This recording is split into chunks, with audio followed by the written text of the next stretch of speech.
Yes, ma'am.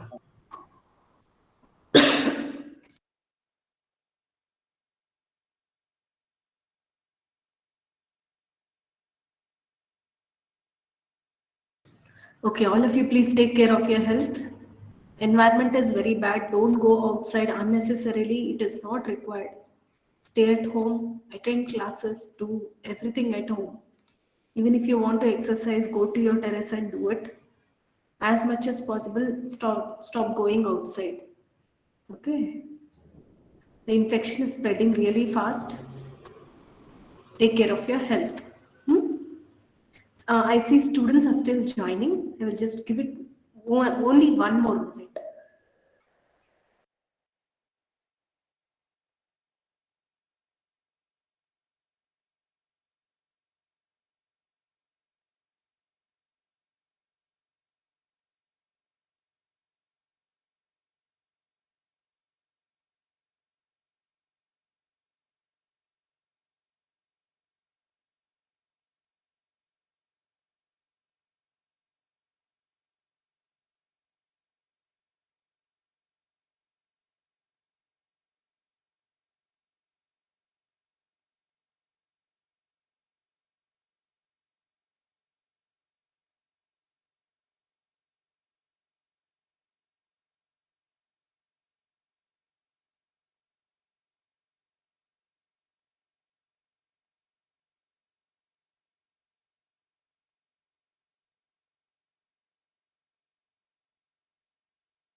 Okay, we'll start the class.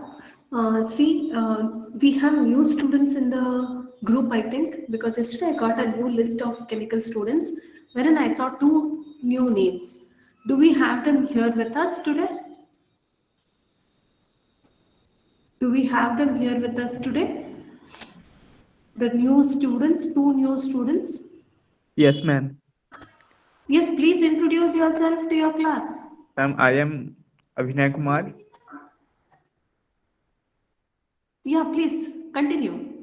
Hmm.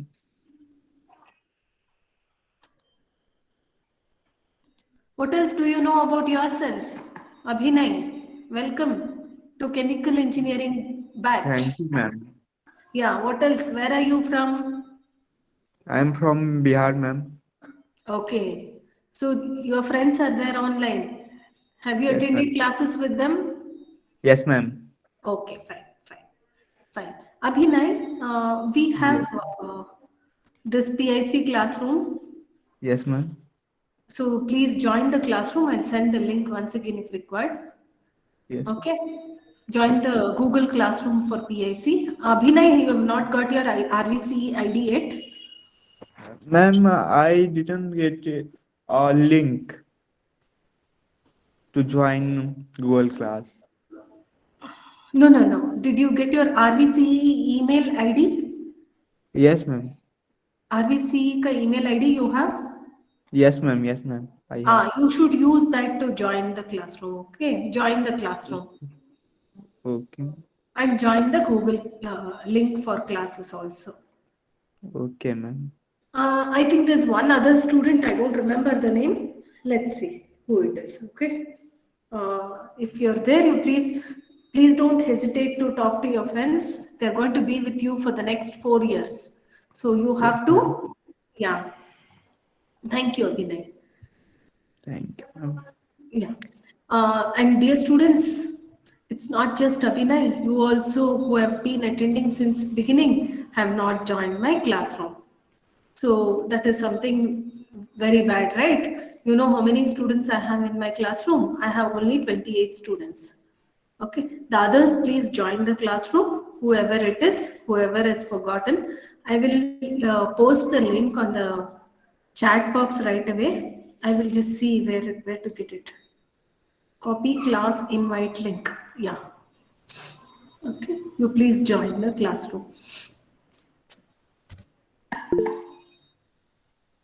That's the class invite link which I've posted on the chat box. Okay. Today you please bear with me.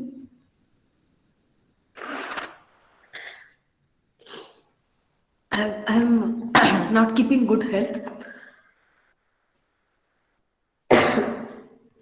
You bear with me because I'll be taking pause in between. I'll go a little slow today. I might not be able to talk continuously also.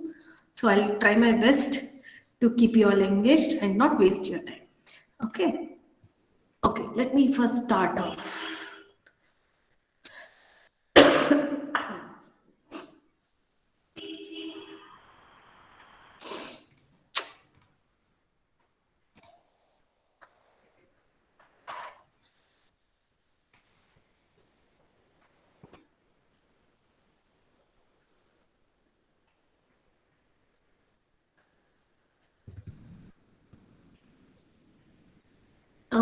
Can you see the screen in presentation mode? Yes, ma'am, we can see. In, Yes, in, ma'am. in presentation mode. Okay, okay. Okay, so today what we are going to start off is your Excuse me, ma'am. Huh? By presentation mean mode, you mean slideshow, right? Yeah. No, you're not on slideshow. Oh, that's what I asked. Fine. Then I have to share a different window. Oh, 1 minute. Thank you, Bhuvan. No problem. Bhuvan, I want to share something with you. My son is also Bhuvan. Oh, ma'am, I'm BUVAN. Yeah, I know, but my son is BHUVAN. Oh, okay. I think the meaning is the same. Yeah, the meaning is the same. Yes. Yeah. YouTuber is also BHUVAN. What? Nothing, ma'am. Okay. Okay. Okay. So, okay, now I think it is in slideshow mode, right? Yes, ma'am. Yeah, okay, fine. So we will actually today start off with the basics of C. You have all, this is what you have as programming in C as a course. So what we did in the first unit was a little bit of introduction because so much you need to know about computer memory, about analytical thinking, logical thinking. They are all the foundations of learning C programming. So in the previous class, actually I started off with input and output, and I then realized while going forward, no, you need to know little bit about data types and operators. So we will follow the syllabus. Why I actually, sorry about that, I'm not recording the session. Let me just record.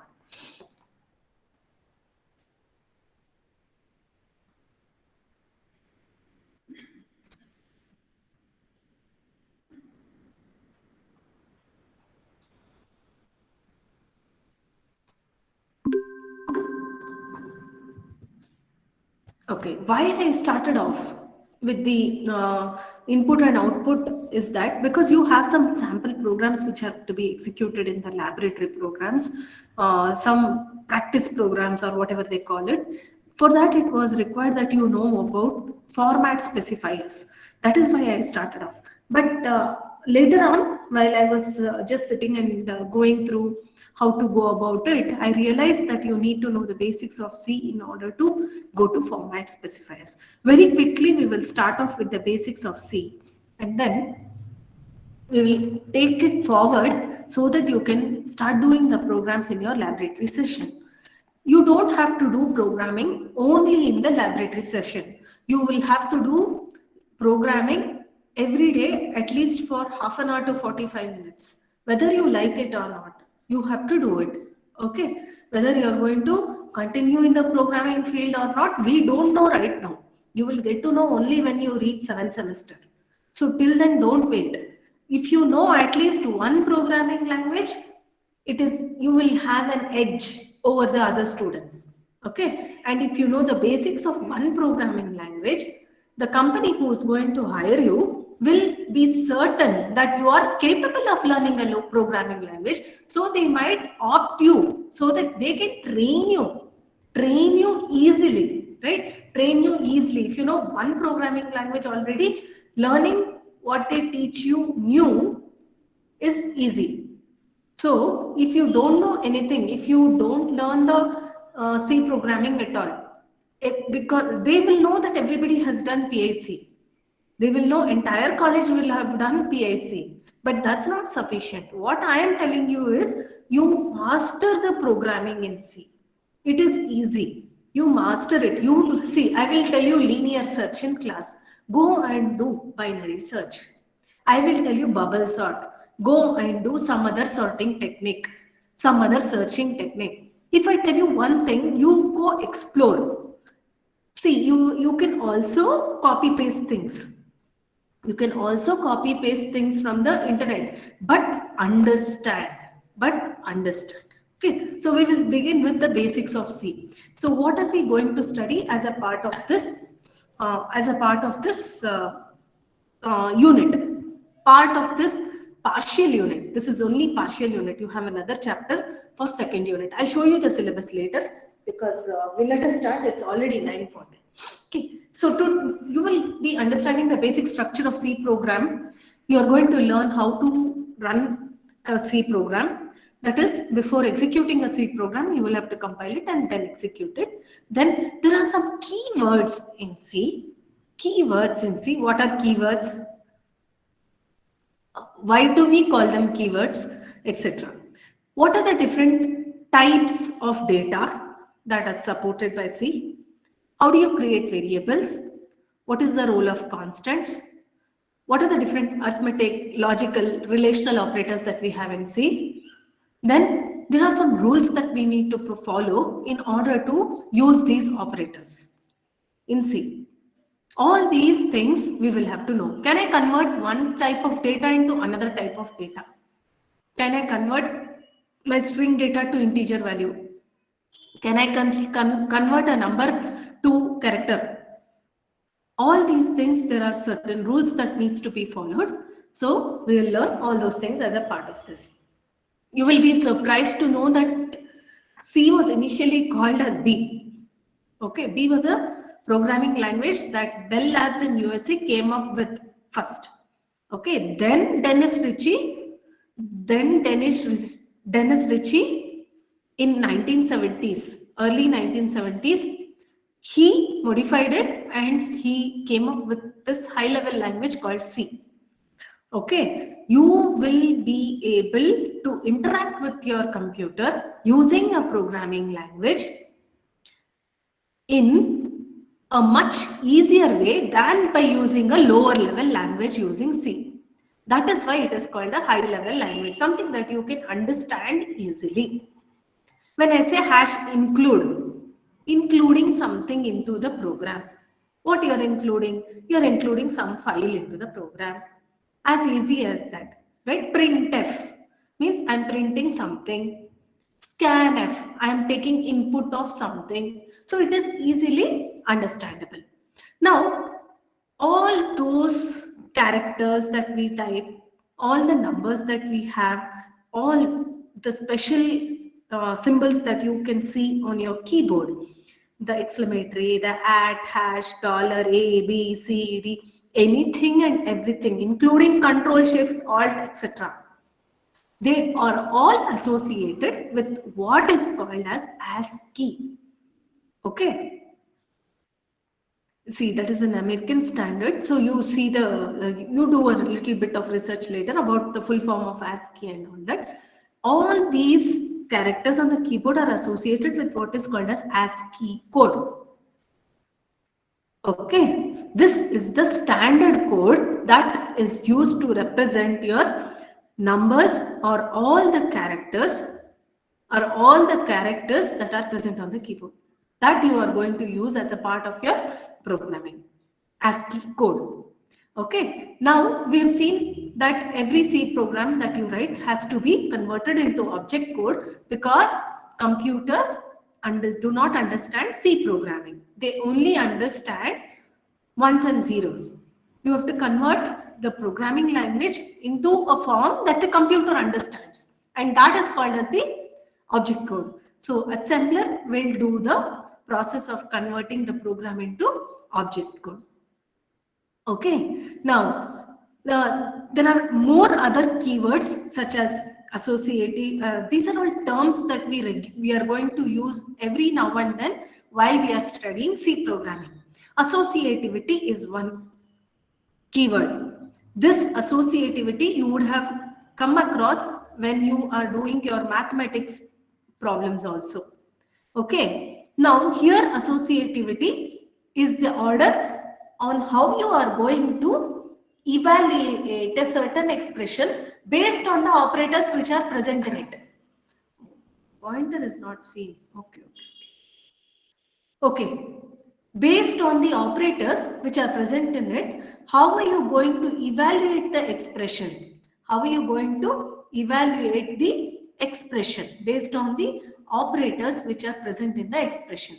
That is determined by this associativity of operators. Okay, whether you are going to evaluate the expression left to right or right to left, it is going to depend on the rule of associativity. Okay, now I was talking about ASCII characters, saying that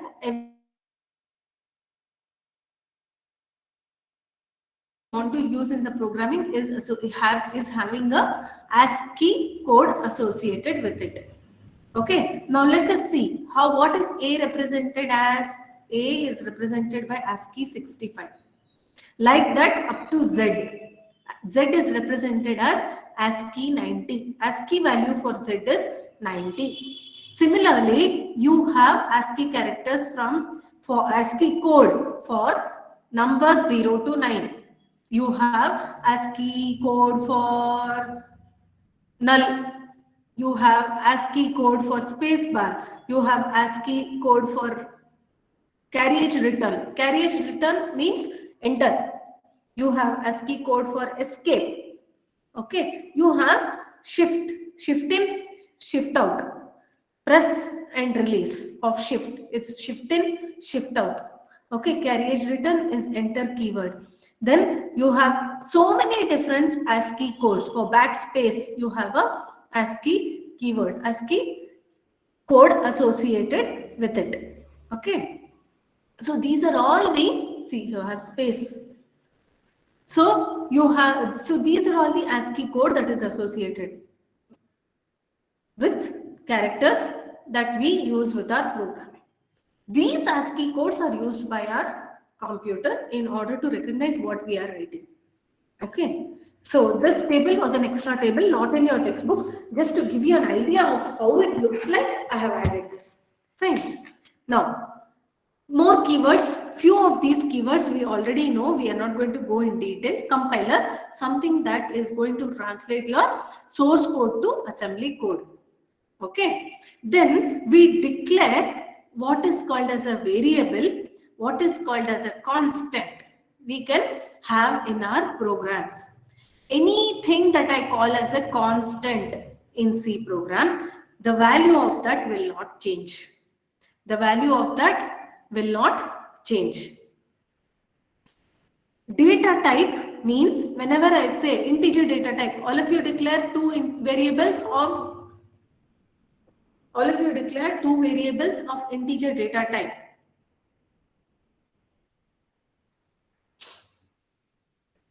Pramod?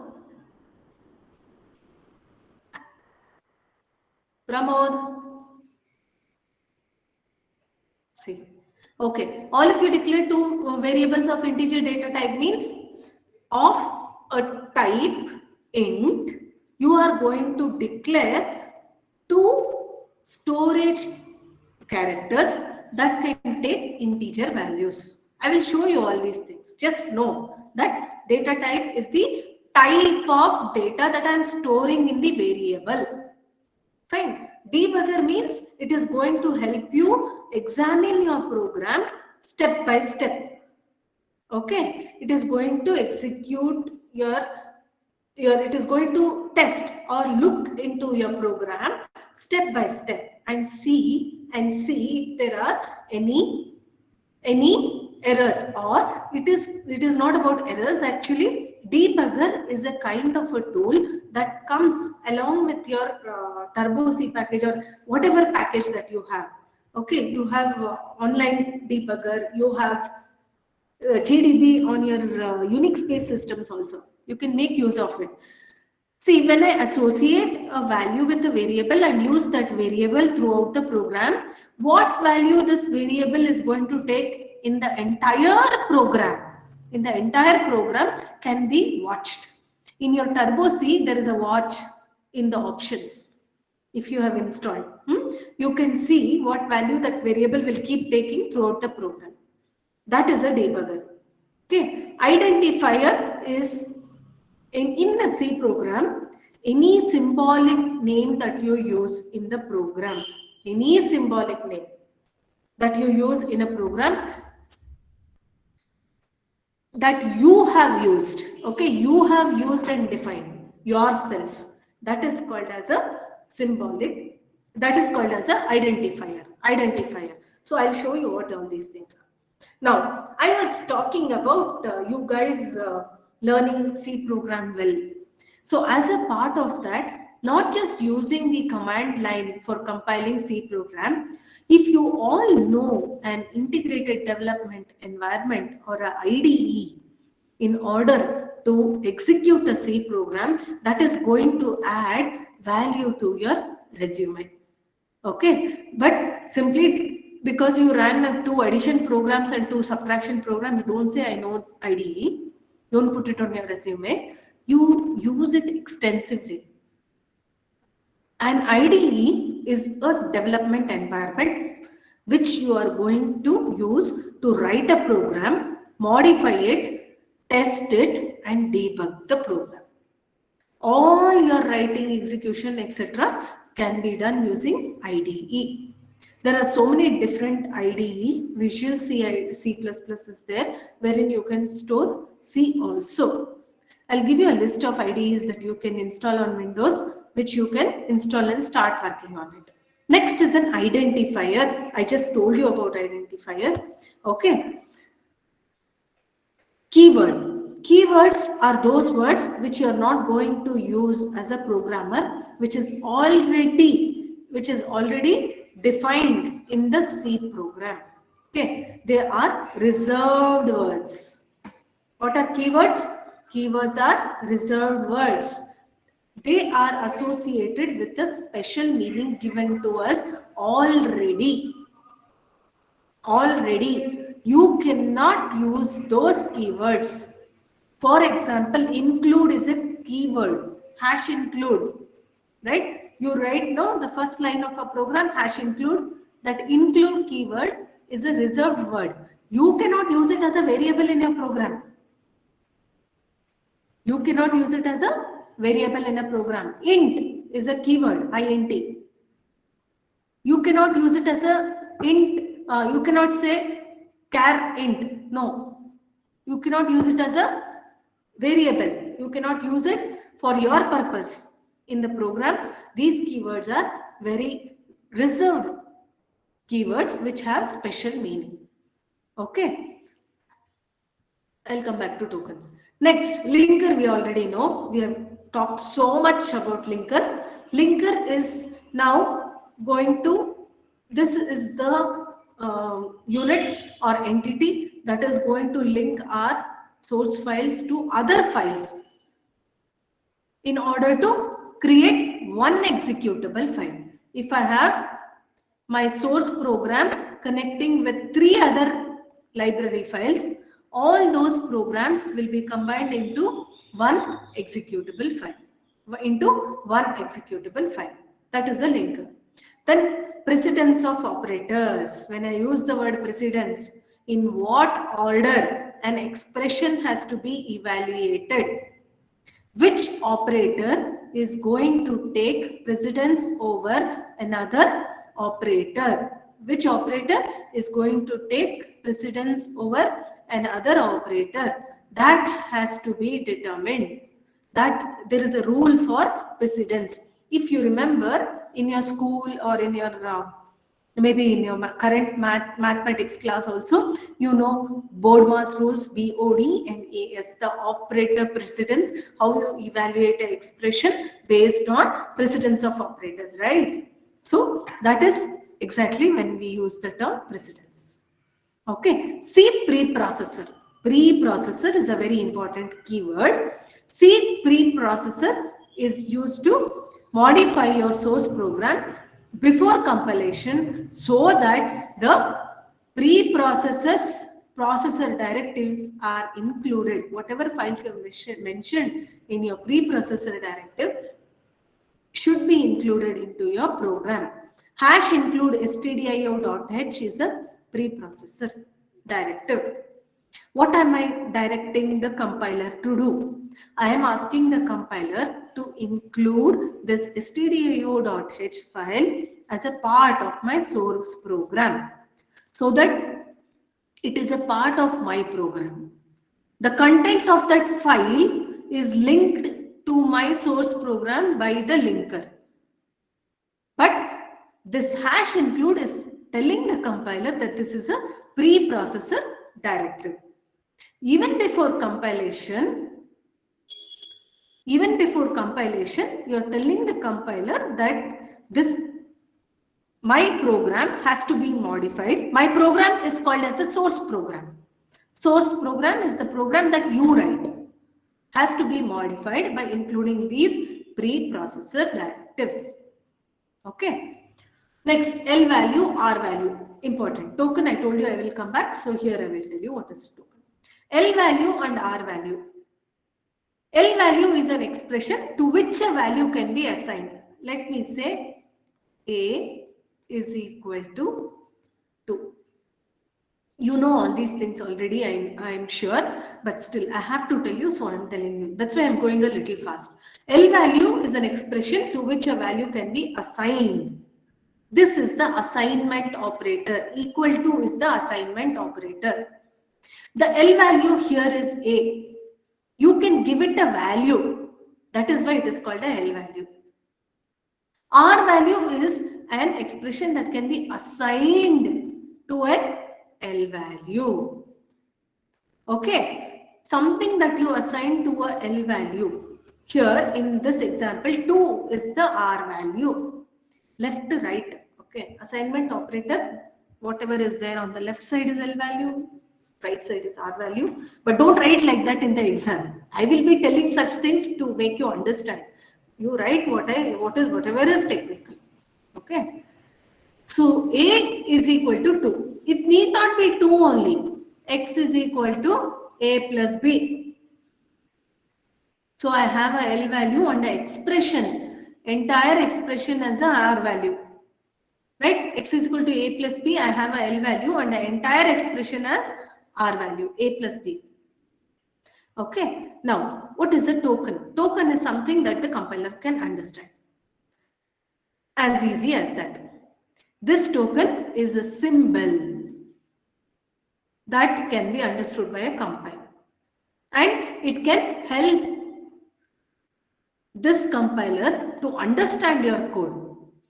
Now, based on these tokens, based on the format that you write in your C program, the compiler is going to determine if there are syntax errors in your program. Okay. Token is a symbol which can be understood by the compiler and help the compiler to interpret your code. Interpret your code means understand your code. Okay. Now, word. What is a word? Word is a unit of memory. Yesterday we were talking about memory, right? So word is also a unit of memory. This word, this is actually a natural unit of memory for it, and the size of this word is going to depend on the design of your computer. Okay. Now the word size is, as I told you, depends on the configuration of your computer, and how you can move units of information around is defined by your computer. And that is where in your computer is it defined? It is defined in your processors register. Processors registers. Okay, I'll come back to Word if you want. There are something called as white space on your keyboard. From the keyboard, we use characters, right? We have tab. All of us have used tab, right? Tab character, new line character, white space, and comment. All these things together they are called as white space.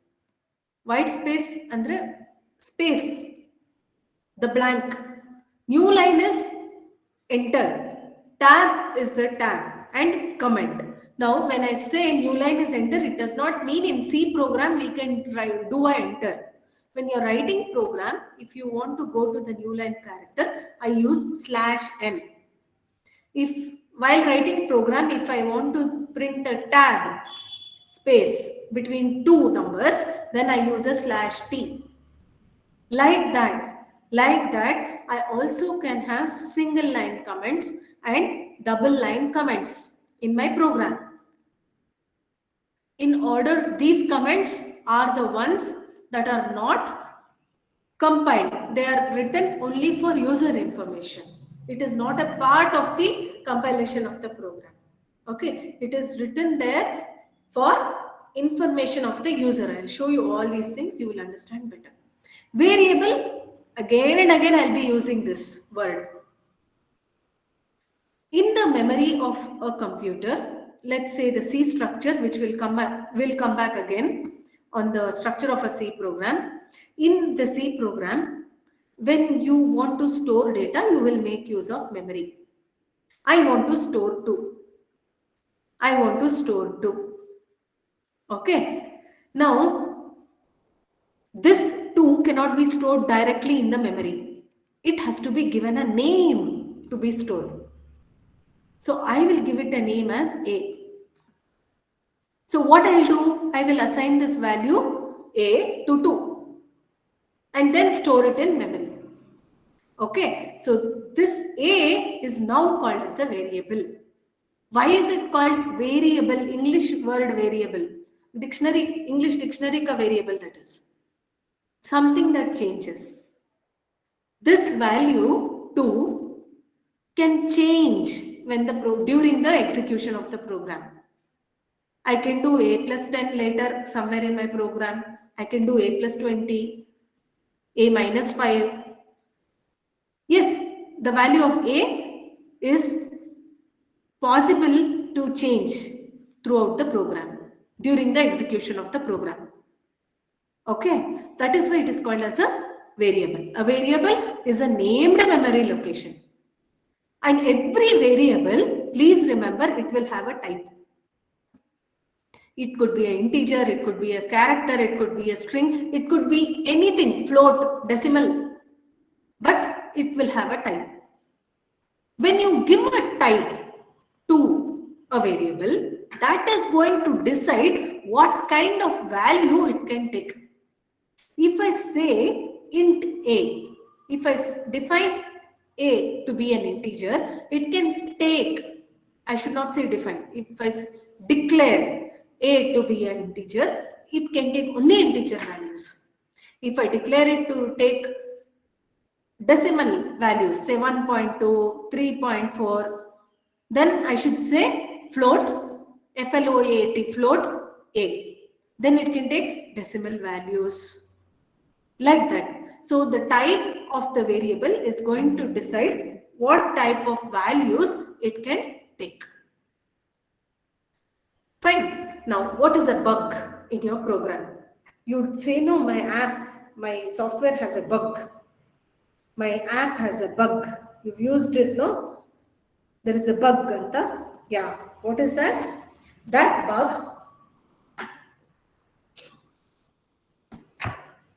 Bug is nothing but an error in the program.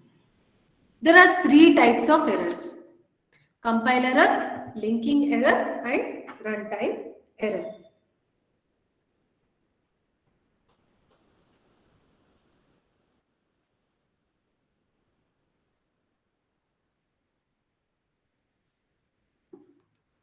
Okay, just a second. Somebody is trying to join. Does your entire class have the link to join my class? Any problem with anybody?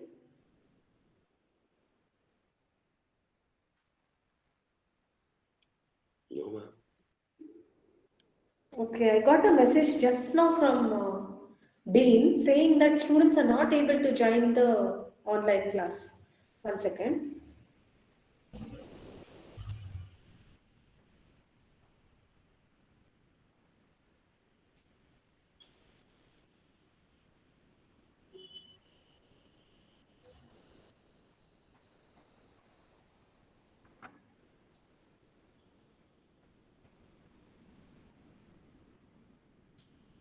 Okay, I don't know. Maybe after the class, I will share it with the dean so that everybody can join. Okay. Okay, fine. We will continue. Any error in the program is called as a bug. There are three types of errors: compile error, linking error, and runtime error. Compile error will generally be detected from your compiler only if there are any syntax error in the program. Linking error, if you are trying to use something, you are trying to use a file that does not exist. You're using a wrong name of a file in your program. You're trying to use something that the compiler cannot understand. That causes a linking error. It might compile properly, but while executing, it is not able to link during execution. Runtime errors are the most tricky kind of a error. I will tell you why. They are not detected by my compiler. Compilers cannot understand runtime error. These runtime errors are caused by the wrong logic of the program. Okay, logic of the program is wrong. So my compiler does not understand that. If I have to add two numbers, I have to do a plus b. But by mistake, instead of that, I have done a minus b. My compiler does not understand. A minus b is still valid. So it does not give an error. Only you know that you wanted to subtract, not add. Sorry, you wanted to add, not subtract, correct? So when you're executing the program, if you're getting errors or you're getting the wrong output, then that is a runtime errors.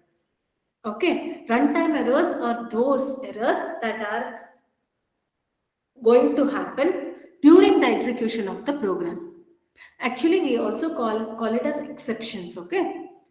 They will sometimes runtime errors are such that they will terminate the program abnormally. All your program in the very first class, I think I have told you in previous classes, all the programs should terminate normally. If there is a abnormal termination of the program, we have to see why it is happening and correct that. That is a runtime error. Okay, all of you are getting it? Or am I only talking alone? Are you all with me, Pranav? Yes, ma'am. I'm Yes, understanding it. ma'am. All of you see, children. Yes, ma'am. If you don't understand, you should either send a message to me after the class if you are not comfortable talking in the class and all that. It's okay. You tell I am not understanding. You go slow. I don't understand what you speak. Anything you want to express, also you can just put a message to me. I will try to help you out. Okay, fine. I know you will be finding it difficult, but initially, right, then you will get used to it. It is new for you all. So don't worry. Once you start doing the program, it would be easy for you to understand. Fine. Now, why should we learn C? Do we have time? Yeah, we have lot of time. Why should we learn C? C is a small language, I believe. That's why you should learn C. Okay. There are only 32 keywords in C. You have so many different keywords in other programming languages. C is portable. You can just put it on any computer that has a C compiler and just execute it. If you get a C executable file of C also, you can use only that executable file to run it on different systems. Okay, C is quick. Pretty fast if they're comparing it to assembly language. So that is why C is quick. Based on what we have learnt, C is quick. It's a core language. Cross-platform, block-structured, procedural, imperative computer programming language. You can use it on different platforms also, but you should have it. This is not like Java. C is not like Java. Java is an object-oriented language. C is not an object-oriented language. Okay, Java is also a cross-platform language, but the special feature about Java is that it is going to convert the program into not machine code. It is going to convert it into byte code that you can deploy on any machine which has a JVM. We say Java virtual machine. On any system with a JVM, you can deploy it and start executing it. This C is not so strong, but it is and I always tell students, directly don't jump into Java. You should learn the beauty of C, then you can appreciate Java. Okay, C is the first basic foundation for all of us to learn. Okay, you learn this properly, you will definitely learn anything else in the world very easily. Any language given to you, you will learn. See, when you go for higher studies, to say, be it in India only or abroad, those universities will have their own languages which they have developed and they will ask you to start working on it. Okay, so it will be easy for you to understand, get used to a different language quickly. Next, what are the 3 main steps in writing a C program? We all know that already.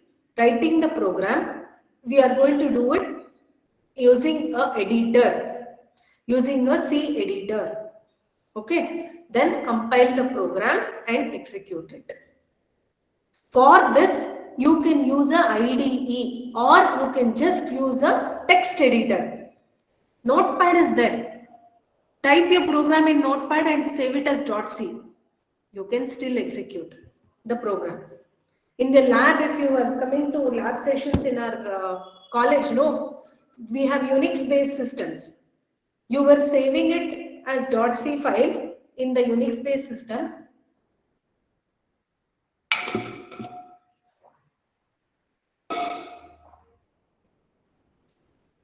You're saving it as .c file in the Unix-based system and then giving that file to your compiler. Okay. Now, very important thing is every statement in the C program should end with a semicolon. Whenever your compiler is going to see a semicolon like this, then it is going to think that this statement is complete. That is why it should always end with a semicolon. If you don't put a semicolon, you will get error. Okay, then what is a statement? Every line of the program that you write is a statement. All these statements, they have to be written in lowercase characters only. Lowercase characters only. This picture we have seen many times, but still for those who have joined late, we are going to write C source code. Whatever program that you write is called as source code. We are going to write it in an editor or an integrated development environment. That is going to be given to a preprocessor, which will give a pre-processed code. Why? Because we will have preprocessor directives in our program, which need to be expanded for the compiler to understand. Once it is given to the compiler, it generates an assembly code and gives it to the assembler. Assembler is the one that is going to generate the machine understandable code called the object code. Linker is going to link all the files in the C program, external files, libraries, object modules, etc. present in your source code to their respective files and then generate a executable code. Once executable code is generated, it is stored in your hard disk. It is stored in your hard disk. Your loader is going to take that from the hard disk and execute it. It is going to load the program for execution. Okay, if you are using Windows system, you can use a Borland or a Turbo C compiler, and then it is having a decent IDE. I mean, it is having a decent interface. There is a menu, edit, and all that. You can simply edit there in the editor, go to compile, go to execute and say run. As simple as that. Okay, but if you want to do it in terminal, I'm sure you guys don't use a MS-DOS prompt. If you want to do it in that black window terminal using a MS-DOS prompt, then you have to give the entire name of the program, entire path of the program where you have saved it, and then you will have to compile it. Okay, you will have to compile it. Fine, you will have to change the directory to where you have saved the file, and then you will have to compile it. But if you're using a Borland C or Turbo C, I always ask you to use the menu options on the top of your IDE so that directly you can use the mouse, click on it and compile and execute. But if you are using Unix based systems in your lab, when you come back, if you're going to use Unix based system, you're going to type it. Okay, first thing, I will just escape this one, only 1 minute. Oh, I can't stop sharing. Okay, first thing you're going to do is gedit. First, you're going to write the program. When you somebody is calling. 1 minute. I will just stop sharing only 1 minute. I will share this so that I can type and you can see.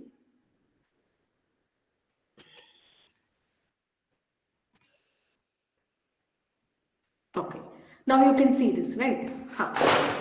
Here, in your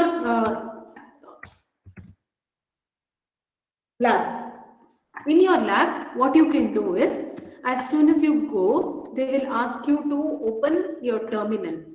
They are first going to ask you to create a folder and all that in your name so that you don't use others' folders and store your program in somebody else's location. Okay. Once you do all that, you have to start writing C program.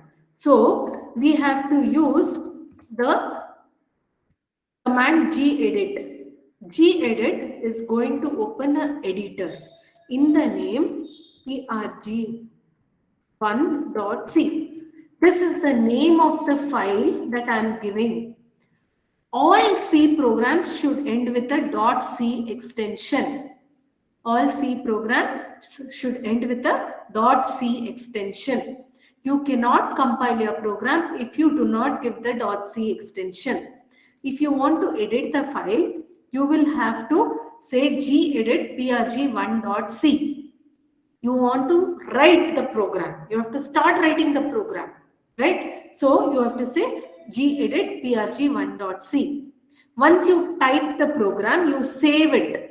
You save it and go in the terminal. Again, you type the command cc, or in some, the teacher in the lab will tell you, some will use gcc. Some compilers, they will have gcc, some will have only cc. GCC program 1 space program1.c. If it has errors, After you type this command, you will get a list of errors here. Okay, semicolon missing, semicolon missing on some line number. Okay, so on some line number, variable not found. Okay, so you have to debug all these errors and again compile the file. Again, you have to compile the file. Once you don't have any errors, then your output file is ready. Your executable file is ready. In our Unix systems, our output file is stored in terms of .out extension. Okay, generally in .out extension, we store it. Then /, this is a dot and this is a // ./a.out. A is the name of the output file. A is the name of the output file. Generally, it is A. You can always change it. When you are giving it in the command line, you can change the name of the output file while you are compiling. No problem. For now, by default, your output is in a.out file. You have to execute it. / is used for execution. Okay. A is the name of all your files. No matter what is the name of your file, C program file, A is the name of your executable. So ./a.out, if you execute, whatever your program you have written, enter your name. Whatever is there in your program, you will get the output on the terminal itself. On your terminal itself. Okay, so I will just stop sharing this. I will go to my online C debugger. I will see how to share that screen. Okay.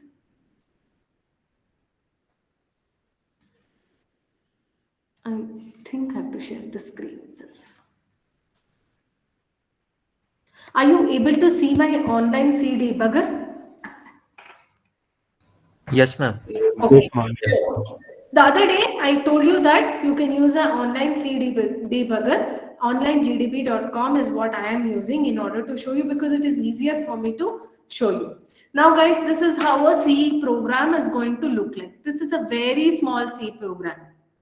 The very first C program is the Hello World program. Anybody executes, be it in C, C++, Java, Hello World. Right? So the first statement is the preprocessor directive #include stdio.h. What am I doing here? I am using the keyword. See, include is a keyword, printf is a keyword, return is a keyword, main is a keyword. They all have special meanings. They all have special meanings. I cannot use it as a part of my program. I can only use them for my purpose of executing the program. Okay. #include stdio.h is going to include into my source code the standard input output library file. Main is the starting point of the program. All C programs begin with main. If you don't write a main function, your program will not execute. This class is till 10:45, right? Oh, sorry. It's till 10:30. Fine. We'll finish off this. Okay. So, without main program, your C program does not exist. It will not run. It will not compile. Fine. So, int, what you're seeing is whatever this main is a function.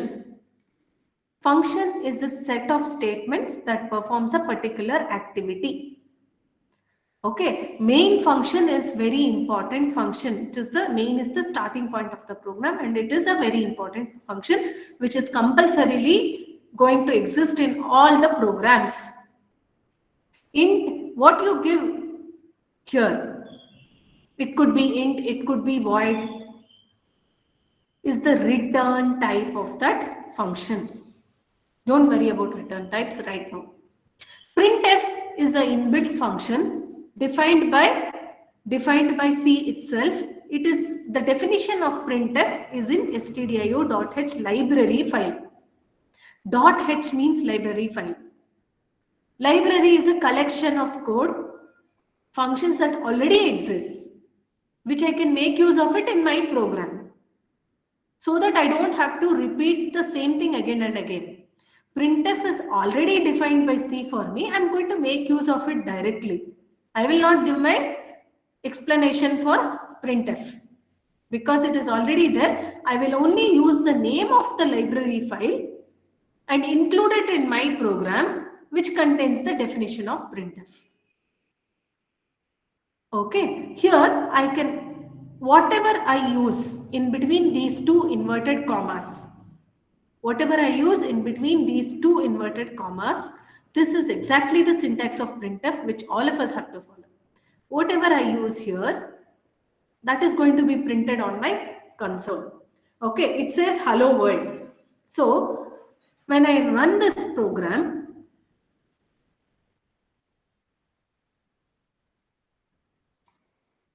it is going to print whatever is asked to print. Okay, if I print Abhinav here and then run the program, it is going to print Abhinav. Whatever is there in between these two inverted commas will be printed. All of you please note, this statement printf Abhinav has ended with a semicolon. If I take the semicolon out now and run, what happened? Error. Expected semicolon. Expected semicolon. Where? In line number 13. Are you all able to see? Yes, ma'am. Okay. Yes, Okay, you're all going to understand, right? You're all able to understand. In line number 13, there is a expected semicolon before return. Okay. Here, when I say semicolon, see, it didn't compile. It didn't print anything. It didn't even print anything. It didn't print Abhinav for me. It said there should be a expected semicolon. See, these things won't come in your lab when you execute using CC, because it is online debugger, it is coming. Only this will come. Error, expected semicolon. What you have to do? You have to correct the error, debug the error. How did I debug? I inserted the semicolon. I have to compile it and run it again. So it will print the whatever is asked for. Okay. So here online debugger, directly there is a run. But what you have to do when you do in your lab, you first have to compile separately CC and then use /a.out for execution. When you're using Turbo C, you go to compile and compile first and then use execute. Okay. Okay, what we will do is, it's already 10:29. I need to take attendance. I will just stop it here. I'll just stop the class here and I'll take attendance. All of you should start doing small programs. You print your name. In the next, you can give multiple printf statements in the same program. You print your address, your name, address, everything. You start printing using online debugger only, no problem. Okay. Okay. Pawan? Present, ma'am. Yeah. Nidhi? Present, ma'am. Satya? Present, ma'am. Om Sanjay? Present, ma'am. Sachin? Present, ma'am. Samir? Present, ma'am. Shashank? See, it is already 10:30. If you have given me attendance, if you don't have anything to talk to me, you can quit. Shashank MB is not there. I don't know why Shashank is not coming properly. Ma'am, he's there. His mic is not working. Oh, he's messaged, is it? Yeah, his mic is not working. He's actually speaking. Oh. Okay. Thank you, Satya. Yeah. Rohit, Present, ma'am. Vijay Raghavan, Medhavi, Yes, ma'am. Bhuvan, Present, ma'am. Chetan, Present, ma'am. Chiklit, Present, ma'am. Bhavani, Present, ma'am. Vidhu, Present, ma'am. Devendru, Present, ma'am. Vaibhav, Vaibhav. Okay. Anirudh, Vaibhav is there, na? Present, ma'am. Anirudh.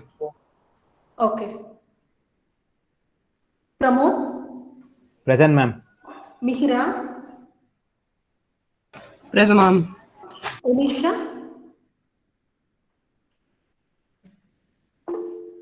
Present, ma'am. Yes, Vaibhav, I am marked you present. I got to know. Yeah. Aryan, He was there, ma'am. His mic is not working. yeah, Aryan is there. Waleed,